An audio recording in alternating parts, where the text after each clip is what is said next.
आज की इस वीडियो के अंदर हम पिछली वाली वीडियो के टॉपिक को कंटिन्यू कर रहे हैं, जो कि हमारा है more on calculation of amount of installments and hire purchase price.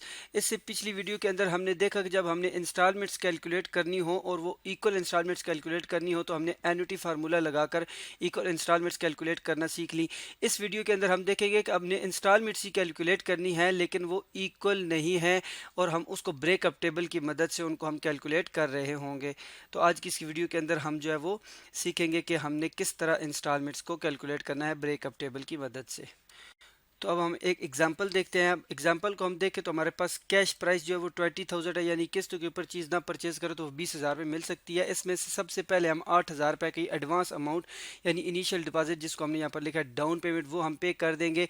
बाकी के जो हमने पैसे पे करने हैं उसको हम यहाँ पर देखें तो वो हमारे पास 12,000 रुपीज़ हैं। तो यहाँ पर मैं लिख लेता हूँ 20,000 में से अगर इन 8,000 को लेस किया जाए तो वो हमारे 12,000 रुपीज़ बनते हैं।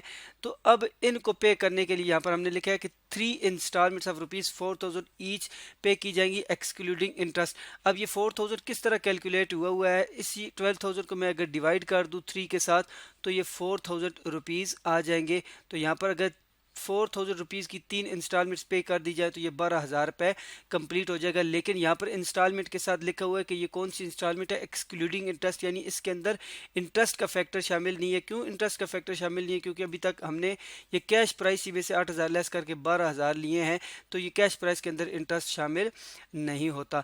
तो अब हम देखें तो हमने जो अमाउंट ऑफ इंस्टॉलमेंट्स कैलकुलेट करनी है और यहाँ पर भी हमें इंस्टॉलमेंट दी हुई है, लेकिन जो हमने अमाउंट ऑफ इंस्टॉलमेंट्स कैलकुलेट करनी है उसके अंदर ये जो है इंटरेस्ट है उसका फैक्टर भी शामिल होगा। तो अब हमें यहाँ पर किस तरह पता चल रहा है कि हमने इक्वल इंस्टॉलमेंट्स कैलकुलेट करनी है या नॉट इक्वल इंस्टॉलमेंट्स कैलकुलेट करनी है? तो जब हमने इक्वल इंस्टॉलमेंट्स कैलकुलेट करनी होगी तो हमें क्वेश्चन के अंदर बताया जाएगा कि हम जो इंस्टॉलमेंट्स दे रहे हैं वो 3 इक्वल इंस्टॉलमेंट्स हमने पे करनी है। तो यहाँ पर अब इक्वल का कोई लफ्ज़ नहीं यूज़ किया गया, तो अब हम ब्रेकअप टेबल की मदद से जो नॉट इक्वल जो इंस्टॉलमेंट्स होंगी वो हम फाइंड कर लेंगे। तो अब अमाउंट ऑफ इंस्टॉलमेंट्स को कैलकुलेट करने के लिए हम ब्रेकअप टेबल बनाते हैं। तो ब्रेकअप टेबल यहाँ पर हमने बना लिया है। इससे पहले भी एक वीडियो के अंदर हमने ब्रेकअप टेबल बनाना सीखा हुआ है, जहाँ पर हमने जो है वो अमाउंट ऑफ इंटरेस्ट कैलकुलेट करना सीखी थी ब्रेकअप टेबल की मदद से। आज की इस वीडियो के अंदर वही ब्रेकअप टेबल हम बनाएंगे, लेकिन यहाँ पर हम इंटरेस्ट के अमाउंट्स नहीं बल्कि हम जो है वो टोटल जो अमाउंट ऑफ इंस्टॉलमेंट है उसको कैलकुलेट करना सीखेंगे। तो ब्रेकअप टेबल बिल्कुल उसी तरह सबसे पहला जो कॉलम है वो डिटेल वाला है, जिसके अंदर हम बताएंगे कि ये जो अमाउंट सामने लिखी हुई है उनकी क्या डिटेल है, वो किस चीज़ की अमाउंट है। उसके बाद टोटल कैश प्राइस का कॉलम है, तो यहाँ पर हम कैश प्राइस की डिटेल देंगे। उसके बाद इंस्टॉलमेंट के 2 पार्ट होते हैं, उसके अंदर जो कैश प्राइस का कुछ हिस्सा होता है जो कि प्रिंसिपल अमाउंट कहलाता है, और दूसरा उसके बाद उसके अंदर इंटरेस्ट होता है। तो यहाँ पर वो दोनों हम शो करेंगे। उसके बाद जो टोटल हम इंस्टॉलमेंट्स या जो किस्तों के ऊपर चीज़ को परचेज करने के लिए टोटल जो हम पैसे दे रहे हैं वो जो हम यहाँ पर लिखेंगे और उन सब का जो टोटल होगा वो यहाँ पर आ जाएगा। तो अब हम अपनी एग्जांपल की मदद से देखते हैं कि हमने जो है वो सबसे पहले जो हमारे पास कैश प्राइस 20,000 गिवन है, तो यहाँ पर हमारे पास 20,000 आ जाएगा। तो यहाँ पर मैं लिख देता हूँ 20,000 रुपीज़। अब उसके बाद हम चलते हैं यहाँ पर, तो देखते हैं कि सबसे पहले हमने डाउन पेमेंट करनी है 8,000 रुपये की। तो यहाँ पर हमारे पास 8,000 रुपये डाउन पेमेंट आ जाएगी। तो डाउन पेमेंट के अंदर कोई इंटरेस्ट शामिल नहीं होता, क्योंकि ये साल के शुरू में दे दी जाती है। तो इंटरेस्ट हमेशा साल के एंड के ऊपर हमें पे करना पड़ता है, क्योंकि हम जो है वो लेट पेमेंट कर रहे होते हैं। तो इस 20,000 रुपये में से तो जिस दिन हम चीज़ परचेज कर रहे हैं उसी दिन हम 8,000 रुपये दे रहे हैं। तो इस 8,000 के अंदर कोई इंटरेस्ट नहीं शामिल है, तो वो सारे का सारा हम प्रिंसिपल में डालेंगे कि यानी कैश प्राइस का जो हिस्सा हमने पे कर दिया वो ये है। उसके बाद इसके अंदर इंटरेस्ट शामिल नहीं है, तो इस सब का जो टोटल आएगा वो 8,000 ही बनेगा। अब हम यहाँ पर देखें तो यहाँ पर रिमेनिंग अमाउंट कितनी है, 20,000 में से लेस हम करेंगे इस 8,000 को, तो हमारे पास रिमेनिंग अमाउंट 12,000 है, जिसके लिए अब हमने इंस्टॉलमेंट्स पे करनी है। तो अब हमने पता है कि हमने 3 इंस्टॉलमेंट्स पे करनी है। पहली इंस्टॉलमेंट पहले साल के एंड के ऊपर पे करनी है। उसके लिए हमें क्वेश्चन के अंदर बताया गया कि जो इंस्टॉलमेंट है उसके अंदर जो एक्सक्लूडिंग इंटरेस्ट का जो पार्ट है वो 4,000 है। एक्सक्लूडिंग इंटरेस्ट के पार्ट से क्या मुराद है कि अगर इंस्टॉलमेंट के अंदर इंटरेस्ट ना हो तो बाकी जो पैसे हैं वो कितने हैं, तो यानी प्रिंसिपल अमाउंट हमें दी हुई है, तो 4,000 यहाँ पर हम लिख देते हैं। अब पहले साल का जो हमने इंटरेस्ट पे करना है, इट मीन्स के इस 12,000 रुपये में से जो हिस्सा हमने पे कर दिया वो तो 4,000 है, वो भी हम यहाँ पर लिख देते हैं।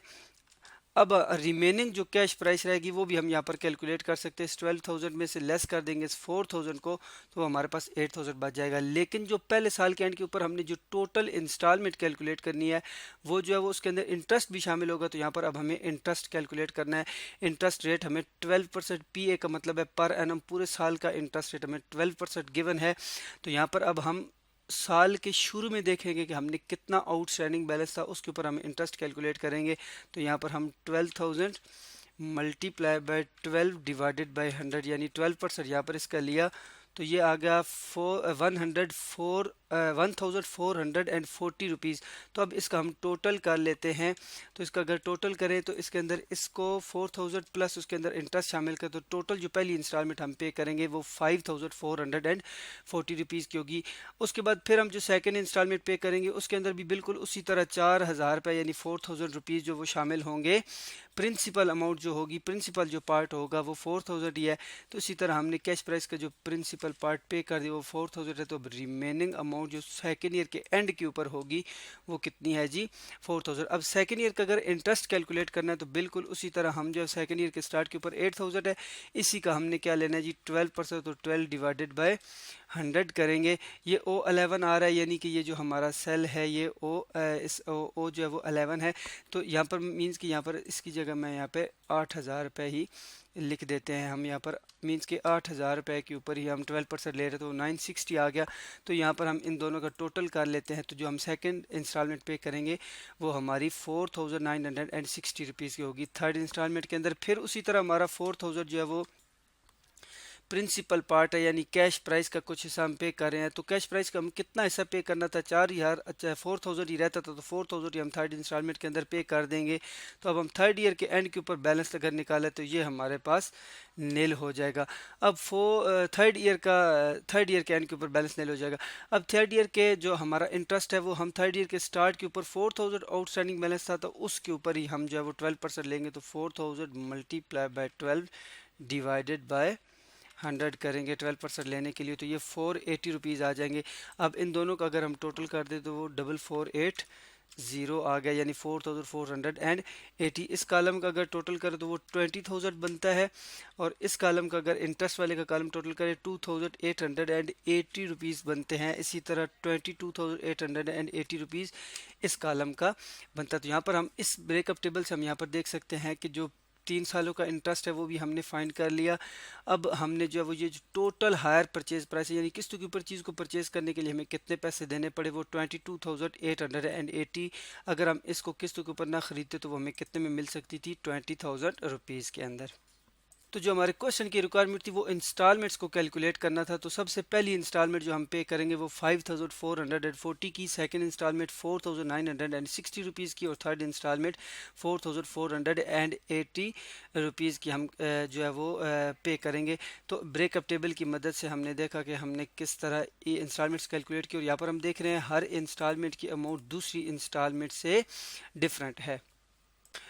तो आज की इस वीडियो के अंदर हमने देखा कि जब हमें क्वेश्चन के अंदर इक्वल इंस्टॉलमेंट्स का ना कहा जाए तो फिर हम नॉट इक्वल इंस्टॉलमेंट्स कैलकुलेट करते हैं, जो कि हम ब्रेकअप टेबल की मदद से कैलकुलेट करते हैं।